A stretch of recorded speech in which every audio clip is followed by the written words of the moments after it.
Okay. We here. It has been a crazy week and some change. I wanted to make sure I came to you guys at the perfect time, right after the championship week, right after All-Star reserves get announced. I wanted to let the week play out a little bit so we have more stuff to come to. So it felt in unison.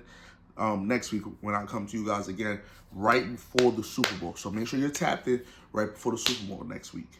I'm going to let you guys know already, my fellas, right after the Super Bowl, as always, it's Valentine's Day. Be careful, plan accordingly. Don't bet irresponsibly. Don't put yourself in a situation that you're trying to dig yourself out of the next few days. I'm telling you guys, don't do it. This is from one brother. This is from Mitchie to my brothers. Do not do it. If you haven't booked your restaurant already, book your restaurant. If you're doing something for the weekend, handle the weekend. Get that in order. Don't wait until, feel me? It's February 1st. Don't wait. Don't do it, I'm telling you. On the next note, we got a lot of stuff going on. We're going to go through the headline. So championship week was crazy, right? Championship week was crazy. That's first things first. Piece the brain. Nah, chill. Nikki went crazy on it. But championship week went crazy. Eagles dominated. Eagles threw up 55. Went crazy. Saquon has solidified everything that I thought, that I said that he was, that I told people he was. It frustrates me so much. I knocked my ring off. It frustrates me so much as a Giants fan. But he's everything I said he was. Saquon is an amazing leader, an amazing running back, a team first play. And what I told people is the biggest thing for the Giants, as well as you losing one of the best players, if not one of the best, if not the best offensive player on the field, one of the best running backs of all time, I believe, is that you're losing your leader. And the Giants seen that. They didn't have their true leader in the locker room this year. You give up on the captain. Give up on the quarterback that you took a chance on halfway through. But for the Eagles, they dominated. This decision, this run, this signing may be one of the is up there with one of the all-time great signings, free agent signings. And if he wins the Super Bowl, you really start putting him in that real conversation of, is this the greatest free agent sign of all time? It's up there with a few. We have a few up there that I'm probably going to discuss next week. But the Eagles, from an offensive standpoint, where Jalen Hurts shows up again big in a playoff game, in a moment, an NFC Championship moment, last year in the Super Bowl, another deep run to the playoffs. Super Bowl 2 out of the last three years. We got to give credit where it's due. He finds ways to win. You got to be very honest. He finds ways to win in the last 3 years. Them and the Chiefs are neck and neck on wins. He finds a way to win. You have to give him that. And he seems to show up when it matters. If you're going to judge a quarterback by anything, and what we're judging a lot of the other elite quarterbacks is winning in the big moments and winning, period. Lamar Jackson has won and has a great winning percentage, but come to the playoff time, it's not the same energy. Josh Allen has won, took over the AFC for a bunch of years, AFC East for a bunch of years, but hasn't delivered in the playoffs. Burrow had one nice year, but it hasn't been the same for other years. So it gets a little different where you got to credit him. You got to credit Hurts for definitely pushing it deep and digging deep when it comes into the playoffs. That's something that we credit in the last generation Eli Manning for I'm going to start, and in my head, mentally, I've been doing it for the last few weeks because ever since I kind of thought about if Hurts and the Eagles do beat Patrick Mahomes, is he kind of this Eli Manning of the generation? Yes, he's not. I don't believe he's as talented as a quarterback of the Hurts, Mahomes, Burrow, Allen. But he wins, and he may win more than him. If he wins this year, he has one ring and possibly outperform Mahomes 2 times in the Super Bowl. He outperformed Mahomes. Yes, he had a fumble early. Yes, some late Game stuff didn't go right for him completely. But remember, it wasn't on him. It wasn't a late game finish, not a late game interception or something like that on him, really, that ended that game. It was the flag. It was the flag on James Bradbury that kind of ended the game. So we got to be honest and not put the onus on him. He showed up in these moments, and he showed up again. That defense is ferocious, and it flies around. I think that's, but I think this is a little similar to what the KC wants to play. They play a tactical game, so it's not exactly what Washington does. They're not trying to beat you with your talent, out talent you, see if they can out speed you, but something about, we could try to jump into the Chiefs, but this Eagles team is something serious. I wonder, similar to last year, where it feels like you are the better team, but I wonder if it's enough to beat Patty. Because he just finds a way to win, and we can hop into the AFC, where Allen can't seem to beat Patty. I heard Greeny make an amazing example, and I wanted to bring it up. And I think the Allen part makes the most sense of it all, and maybe all of it. He made an analogy that Patrick Mahomes is Jordan. To me, I'm going to tell you guys later that I possibly disagree. I compare him to someone else. But to me, Patrick Mahomes, well, to Greening, he said that Patrick Mahomes is Jordan. Josh Allen is Patrick Ewing, who met Jordan 5 times in the playoffs, 4 times in the Eastern Conference Finals, 0-4 in the Eastern Conference Finals, 0-5 in the playoffs against Jordan. That's a tough situation. Because if you think about it, it's like, dang, Ewing is one of the greatest power forwards of all time. I'm from an era where he just retired, and actually he was still playing until he retired. He was playing with Allen Houston and them as well. So he was one of the greatest players of all time. He is one of the greatest players of all time. But what would he have been if he did beat Jordan? How we hold Jordan in some of these moments. What if he did beat Jordan? What if he made it to the finals instead of Jordan? Remember, Jordan is 6-0 in the finals. So if he's 4-0 against Ewing in the Eastern Conference Final, that means that Ewing would have been playing in some of these finals. Barkley, Malone, and some of these finals, the Supersonics, some of these finals, there's a different matchup there. Whether that's not saying Ewing gets the ring or Ewing's going to win all those, but that's a different energy. Karl Malone, he compared to Lamar Jackson, 2 times MVP, looked at sometimes as the best player in the league in some of these finals. He took care of him and beat him. He took care of him and beat him 2 times, as Karl Malone had home court advantage as well in those finals. And then he compared Joe Burrow to Charles Barkley, who Charles Barkley was amazing. Maybe, and he would average what was it? The analogy was Charles Barkley was amazing. The great MVP that year with Phoenix, amazing Phoenix team with Kevin Johnson and company. He found a way to average 41 against him in that finals to deny him from a ring. Barrow showed up in that AFC Championship. He did, but Patty balled out. Patty and company balled out and got it done. I'm going to be honest. So it's real tough in these situations because your legacy gets decided in a lot of these games. In all honesty, your legacy gets decided in a lot of these games, and you may not realize it now. But Mahomes is really holding off on a lot of these guys' legacy. See, we're going into year 6 and 7, where now we're about to start expecting and demanding, and seriously demanding, as we see from year to year now. Now we're about to start demanding rings and Super Bowl appearances from these elite quarterbacks and from these quarterbacks of this era now. But it's real interesting how Allen, this game, and I found it from some people, that people that are saying that Allen this game, the people that called out Lamar last game, that said that he cost the last game, and I told you guys he did it. I do not think Allen fully cost him this game. I do think that he didn't take advantage of the same moment Lamar did as in the last 2 drives of scoring. The last drive, remember, they didn't drive down the field with the kick catch. That's not converted on the. Some people are blaming on Joe Brady being outplayed by Steve Spagnuolo, which I've mentioned multiple times. I mentioned him last pod. I mentioned him a few pods ago.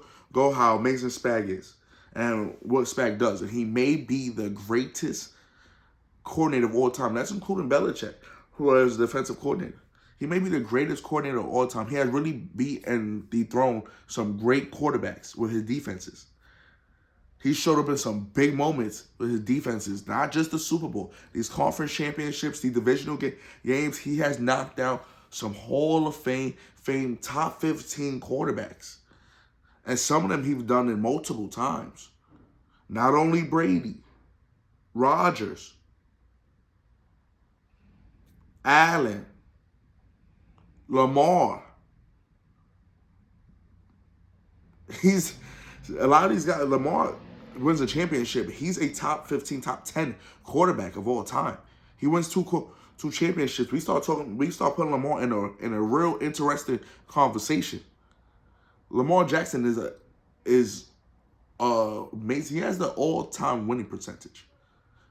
So you start winning championships with that. You were in a different conversations already, possibly being a 3-time MVP. That's tough. There's not many 3-time MVPs of all time. I think there's about 4. He has more MVPs than Patrick Mahomes himself. So that puts you in a different conversation. But like I'm saying, these guys like Spag, Patty, Andy Reid, Kelsey didn't have a crazy game last week, but he finds a way in these moments for them to just start clicking. And he's a problem. Start clicking. We've seen it in the divisional game versus the Ravens. For some reason, he was just clicking after a while. They show up in moments. I don't know, and I really wonder. I don't think they have the talent level, but I think that the front four is underestimated. We talk a lot about the Phillies front four. That front four for the Chiefs is a little underrated. A little underrated, I think. But I don't think we talk about everybody on that line. We talk about Chris Jones a lot, but we don't talk about everybody on that line. Karlaftis, Natty, Nowell. Those guys come out there and they play ball. McNeil, they come out there and they play ball. So I think that I'm going to give out my pick next week. I won't give it out this week. It won't be a part of the Bettorsports 3 this week. But next week it will be. I want to go into the NBA because the NBA, we have a lot of stuff going on. We're going to start picking up on the NBA. I want to make sure that everybody is commenting. Make sure you're interacting and speaking to me about whatever you feel like, whatever you think. We could definitely have the conversations. If you want to come up on Call It, you are always invited. I tell you guys can come up on Call It and call it how it is. You can come on. And I'm willing to have you guys. I'm willing to take any guests from any vast of area, anywhere. It doesn't matter. But in the NBA, the All-Stars get announced, right? And my immediate reaction of All-Star snubs, right? And I reacted a little different than some people. Because I think about some of this thing like, maybe, right? So, Trae Young. Trae Young gets a lot of... Trae Young misses out on a lot of things. In the last 2 years, last year I was like, oh, that's tough, right? But this year, him missing it is just not, I'm not getting it. Yes, their team has fell down recently. They fell down to 9, possibly 10. But they fell down to 9. They were top 4 at one point, but we know it's not because of him. He leads the league in assists. And I'm not mistaken, he's averaging 20 plus points as well. If that's not an all-star, what is? He leads the league in assists. That's one. LaMelo averages 28 points, 4th in the league in scoring. Now, granted, he missed a lot of games. But this is my thing, consistency. If he missed a lot of games, he averages 28 for scoring. Steph Curry really shouldn't be an all-star. Yes, business. He has to be there to go to state, what he means to the city, what he is as a legend, as a player. He has to be there, kind of, right? But if we're going to be consistent on this season's skill, this year's all-star, not an all-star for any other year, you're taking a chance away from somebody, You're taking accolades away from somebody else. You're taking money away from somebody else because these All-Stars is money. But as well as for someone like, that's a spot. So my thing is, that's a spot. And you could have used Steph Curry's spot, somebody else's, but Sabonis has 43 double-doubles in the first half of the season. That is ridiculous. How is he not an all-star? How is he not an all-star? I was questioning Maxey. Now, I know a lot of people not impressed with Philly's team, but Maxey, 42 again last night, 16 plus straight games with 25 plus points. Carrying. He's carrying. They're throwing double fake at him. Fake doubles. Flashing 1 or 2 at him. They are doing everything to try to stop Maxey. All type of stunts and stuff like that to try to stop Maxey. That's not fully working, I don't think. But they're trying everything to stop Maxey. And in all honesty, I was surprised to not see him being considered more on the team. The last one I didn't hear a lot of people say, right? But, and I seen Jaren Jackson on there for the Grizzlies. I don't think you move Sinagua, right? I'm not sure if you move Jaren Jackson himself. But Ja Morant should be on this team. I don't get why he's not on the team. They weren't relevant with him hurt these last 2 years. He comes back, they're relevant. They're the 3 seed. I don't know how the 3 seed, especially with the effect he has, is not an all-star. I didn't get that. And I didn't hear a lot of people mention that whatsoever. I heard a few whispers about Fox, but more upset about Sabonis, especially for me. I was more upset about Sabonis. So for me, those were my snubs.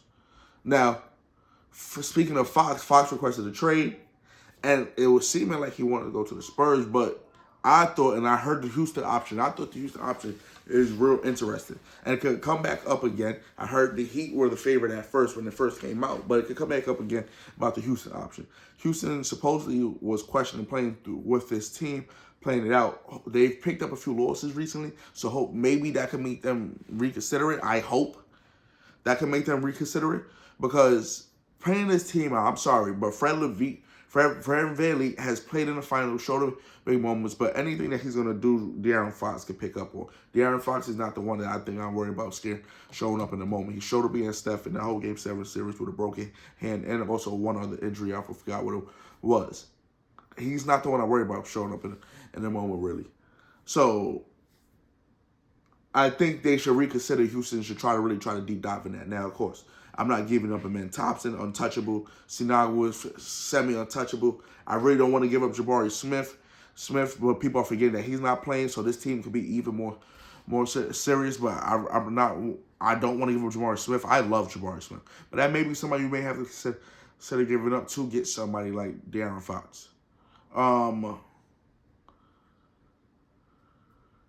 know that it's maybe a trickle effect as well, because DeMar DeRozan said that he may want out if De'Aaron Fox leaves and his team is not competitive. That may also lead to Sabonis one to be out. Let's see. That may also be seeing what they trade for. If you trade for just picks and you're looking like you're going for close to a rebuild, then a lot of these guys are trying to, the Sabonises, the DeMar DeRozans, like I just mentioned, and trying to take advantage of their later years of their career now that they would rather go other places and compete for a championship, or try to at least compete for a championship, be on a playoff team.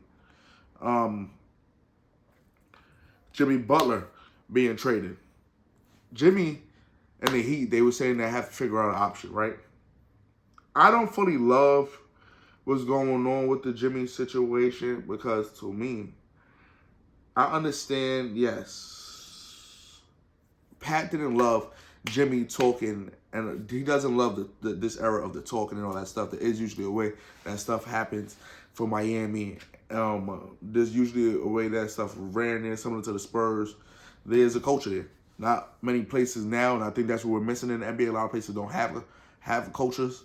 That's why you could see them consistently over finding themselves competing. Miami is now 6, even with all this stuff going on. They're 6 in the East right now. There's a coach over there now. At the same time, the people are making Jimmy seem like a problem, and I've never thought that though. I've never seen that. He's always been competitive. Now him and Pat may not be seen eye to eye, but just because of that, I don't think it's a problem. Now, I have been hearing. I do think that the player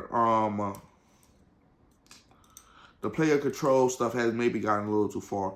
I did hear KG hint that they fought for a couple lockouts, a couple seasons, a couple collective bargaining agreements for guaranteed contracts, and they're gonna possibly pull back on it because of the way they miss games and stuff like that. And I think that unfortunately, I think that may solve the issue. Unfortunately, I think that may solve the issue. I think that may solve a lot of the problem, to be honest.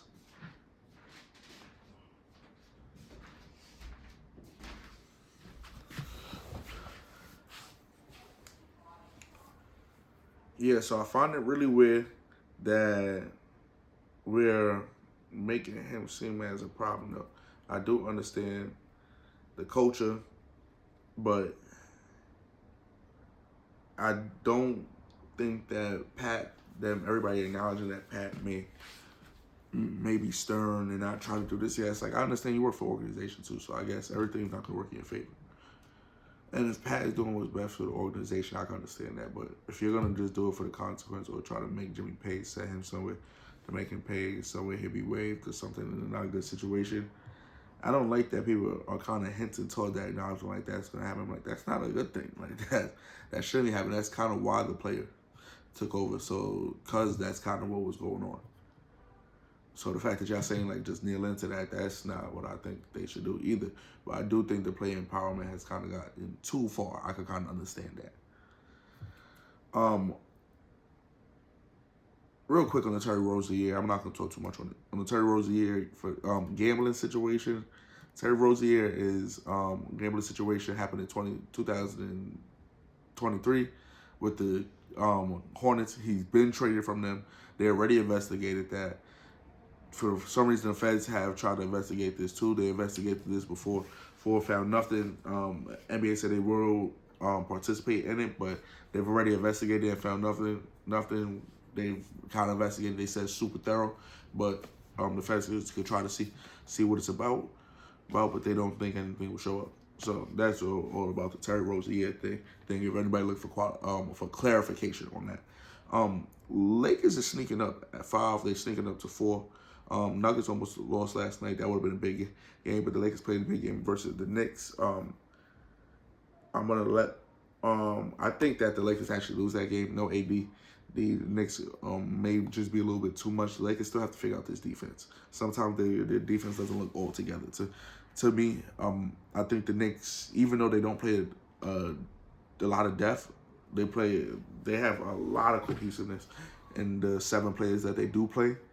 And they pull. Those guys have been playing great ball this year. So if they play the same way this weekend, then I have the Knicks winning this game. Not saying that I don't think this game is a measuring stick of anything like that. I think this game will be a goodie though. This game is gonna be a good. You expect LeBron to show up. You have a lot of stars, potential all stars in this game too. I think you have 3 playing, if I'm not mistaken. I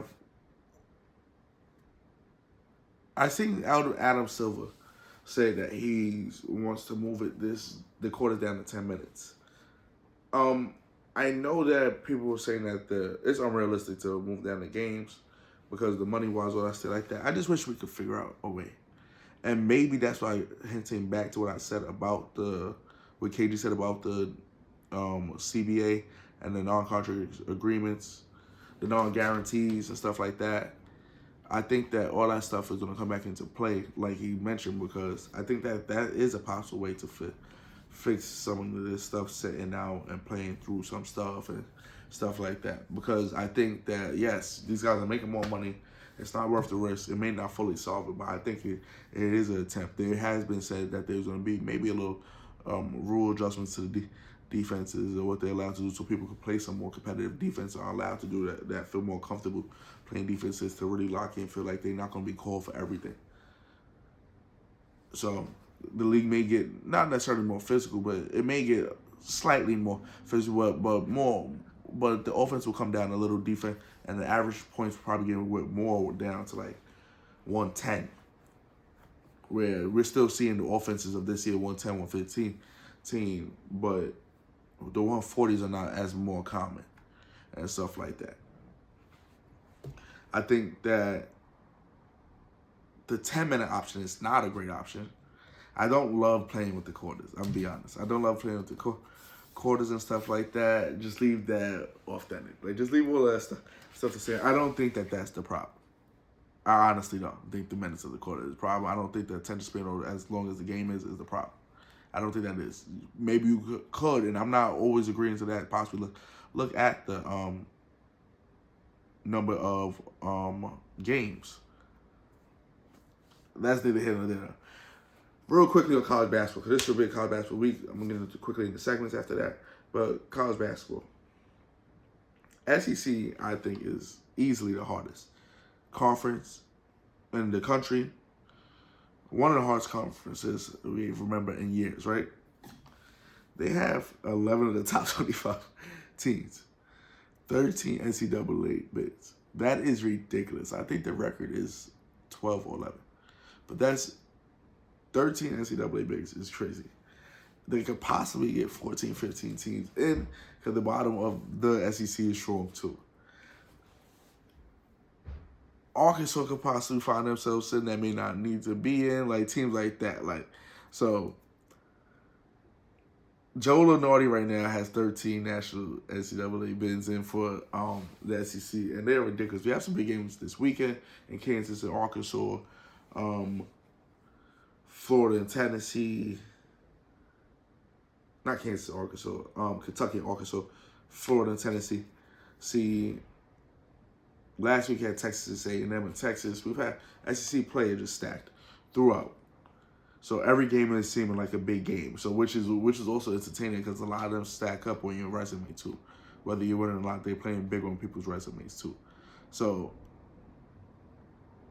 speaking of SEC, the Gators program is on an up. And I gotta talk about my Gators, right? So the Gators program is on the up. You get Todd Golden found out that he's not getting his NIL. I mean, he found out that he beats Title IX. Fake report. False. He came out with it originally. When that post came out, Florida football was there down. A lot was going on. Since then, Florida football, DJ Lagway went up. Florida gymnastics and company always do what they do. For track and field has did pretty well this summer as well. Then you have the basketball team playing amazing, playing the best we've seen since I want to say 2014, and then now Tyler Golden beating his case, and you get Michael Holmgren back. Oh man, I think this is a real Final Four team. Just the energy around it. I'm telling you guys, I think this is a Final Four team. This is a Final Four team. You hear me say it here first. Now, Kansas, on the other hand. Kansas, big program, but I'm going to tell you guys now, these guys do not look, they look like an early out for me in the tournament. I think they will make the tourney. Hopefully they have a deep run in that, is it the, I forgot what conference they play. And it's not coming to my head. But they need to have a deep run in it, to be very honest. The Big 12. I'm sorry. I don't know why I was having that blank. They need to have a deep run in the Big 12. They have a big game today. We will get to that in a second. But they definitely need to figure it out. The sleeper conference for me right now at NCAA is the Big 10. Purdue, Wisconsin, Michigan State. Right now, I think they have 8 to 9 teams in the tournament, according to Joe Lunardi, which is fake high. A lot of people are not talking about them. The Big East is getting a lot of attention. The Big 12, of course, gets a lot of attention. The SEC being so great this year is getting a lot of attention, but the Big 10 is really sneaky. They have the second most teams out behind the SEC, as far as conference, getting into the tournament right now, projected. But let's get into these segments quickly. call it. I'm going to say this now. It's not soft for AD to call for big man help.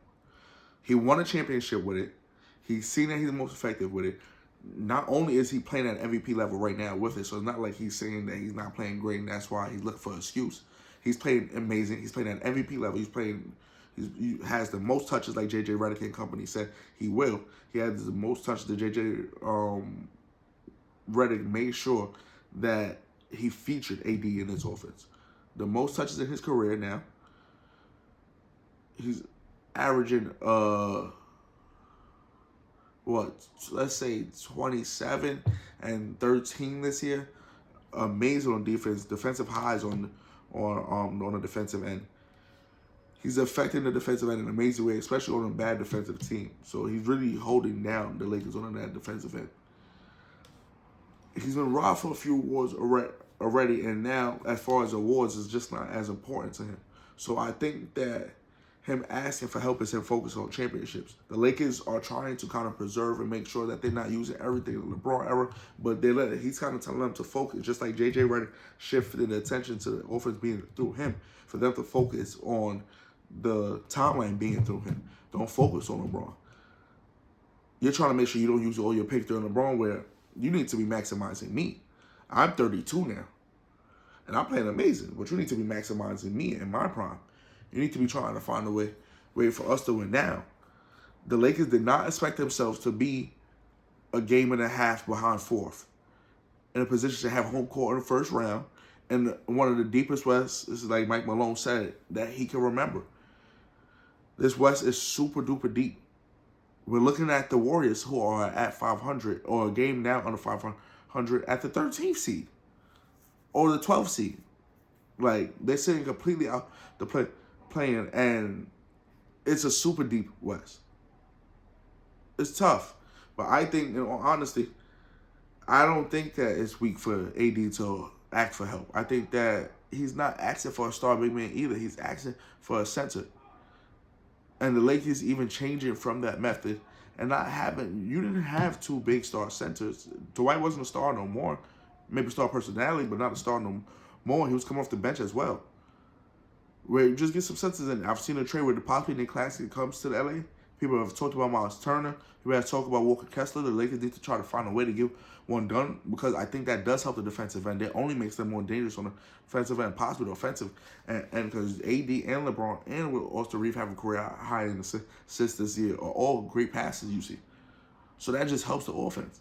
With Vandy and Dorian Finney-Smith out there, you have two dogs out there on the defensive end that is willing to play defense. LeBron and AD are going to play defense. LeBron can play with time, is going to play defense when he has to. You can count on that. That you have a few of these other guys that are also willing to play defense, like Rui Hachimura and company. So if you're adding a center like Nick Claxton or a real Miles Turner or something like that also wants to play defense and that is considered a defensive end on their respective teams, that can only help you guys. So I suggest you listen, and it's not soft, because if he doesn't say anything, you guys call these guys losers. You guys say these guys didn't want to win, or you said this, that, and the third. So you guys can't, the trolling stuff, you guys can't just say anything both ways. They're not either soft or bitches or this. Like, that's not how this works. Next segment. Stop the BS. I'm going to start off early. Scotty. Pimping. Cut it. Leave Braun and Jordan alone. Now, I heard what you were saying, and of course the media put it out different. And if they asked, are you better than LeBron? And you said, are we talking team-wise? Because team-wise, I got 6 rings. If we're talking personal-wise. But then you kind of lost it. You got with Jordan, too, because you said that I needed to be doing this. I was guarding this person. I needed to do this. He didn't win without me. But then you got it to the point where I could do this skill-wise. I could do this skill-wise. But this is like, yes, you could do those things. But this is where it gets with LeBron. I'm going to go with LeBron first. Because as great as you was able to do all those things, there's nothing I don't think you was better at than LeBron. And you maybe were a better defender for longevity. I'm going to be honest. For longevity, you maybe were a better defender for a longer time. But for LeBron's peak on the defensive end, he was the best defensive player in the league. You may have been the best defensive player in the league for 1 or 2 years. Especially when Jordan was out the league. In 94, you possibly was the best player in the league. And be honest. I mean, best defensive player in the league. And that's a big maybe, though. I'm going to be honest. I do think that you're not, that I understand your point. You may feel like you don't always get the credit that you want. You don't like the way people treat you. But I don't think going reaching in this way, speaking about them too, like Melo said, leave them two alone. That's not the way you should approach it. Leave them two alone. I think that's how you should approach it. We're going to leave that at that. We already touched on the Pat Riley bullying move. I don't love it. I need you to cut it. Like, if that's what y'all referring to, like, if that's what y'all say he's trying to do, if that's what y'all insinuating, that, oh, bet you mess with Pat Riley, so he's going to fuck you over, that's not her. Why would I give into that? So I jack with Jimmy Butler and them is doing, and his team is doing, is fighting the power. Why would I let you fuck me over and just be cool with that? All right, I'm going to take that because that's the culture. No, we're not doing that. You've seen him and D-Wade bump heads. You've seen him and LeBron leave with him and LeBron may be a little different when he left because he had to handle his stuff. But you've seen UD hint to it a few times too that him and Pat had to go at it because he wants him to be all for the Heat coach. And he's like, well, bro, hold up though, bro. For me, I'm human too. I'm a man too. Everything, you can't just tell me to get everything for the Heat coach and you're not for me too. That's the same thing. You got to be for me too. You want me to give everything, but you got to be for me too. Now, the last thing. Oh, 2 things. Joel Embiid and Paul George. You got to stop the BS. The Casper impersonation of you guys not showing up when you want. Joel Embiid has now missed. He's played, they said 440 games. He's missed 402. 403 after last night. That's ridiculous, y'all. That's ridiculous. That can't happen. You're too talented, kid. Like, and to be honest, the missing Jokic thing, it's not even the same thing. I feel like KD and LeBron, where they just kept missing each other for years due to unfortunate injuries or missing this game or this. I just don't get it with you. You're just really missing games. A lot of those games you elected to sit out for whatever reason or whatnot. And I don't always think it's appropriate. I think that on the last thing for Stop the BS, Hal Steinberg has to stop acting like we're a middle team franchise. We're the New York Yankees. We know how much you make. We know how much you bring in per year. You're moving extremely different than your father, and at some point you have to kind of pay. Now, yes, I don't agree. We should not be matching the Dodgers or what they're doing. The deferred money is kind of insane. Saying they're trying to figure out how to pay it through other business and stuff like that. And hey, hopefully they get it off. But $1 billion in old money for a franchise is ridiculous. You're $1 billion+ in old money for a franchise. And some of that will be added going forward because you have to try to contain this winning for the next decade. So as you have Ohtani and maximize that. Because the deferred money, I understand it's not a problem now. Yes, they're loaded now. You got to try to win the chips. But if this goes haywire, this really goes haywire.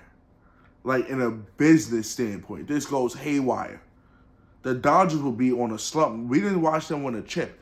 We watched them win 1 chip in the last 50 years, 52 years before this. And now 2 chips. We may be looking at the next 50 years, next 30 years of them not winning the chip if they do not fully maximize this right here. Now I think they could win 2-3 the next 10 years, maybe 4. We may be looking at a little dynasty here because the way that they're stacking up their team, but they have to. In all honesty, you have to get a dynasty the way that the way you're putting yourself money wise. This is what the Warriors are kind of avoiding doing. In a weird way, if you think about it, because their owners were not willing to go to this lane. They already had a dynasty within what they built, and they are not willing to put themselves into near, I need to sell this team debt. Now, rumors is they're going to try to sell the team halfway through anyways. Let's see what they do. But the people that will be buying it will be taking into consideration that this team may be going into extreme debt. Extreme debt. Finally, the Bettorsports 3. Pay attention, lock in. Now, last night, I'm going to have to replace it. Warriors, I had the Suns 1.5 versus the Warriors. Didn't make this yesterday, so I'm going to replace that today. Right? I want you guys to listen loud and clear.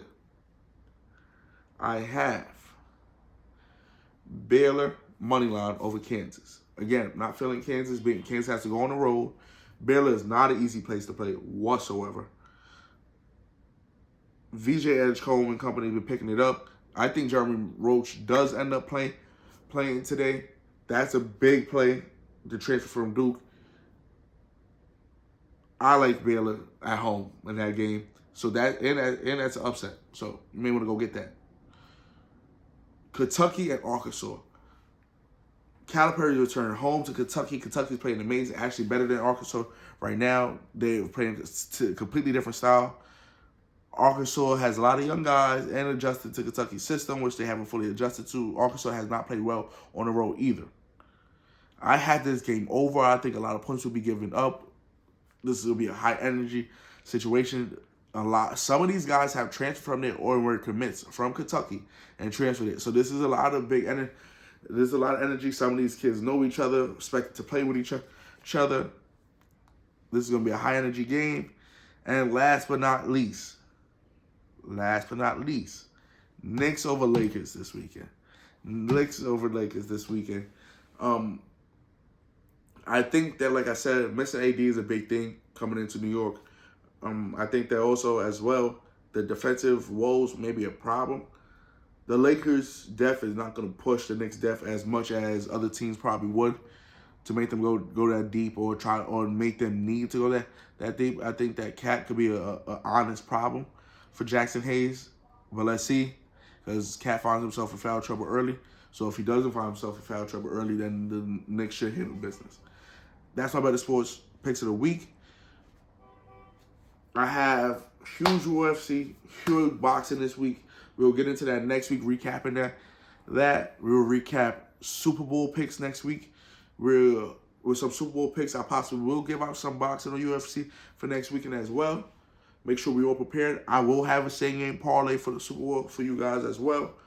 So be prepared to lock in, share, comment, tap in. Love you.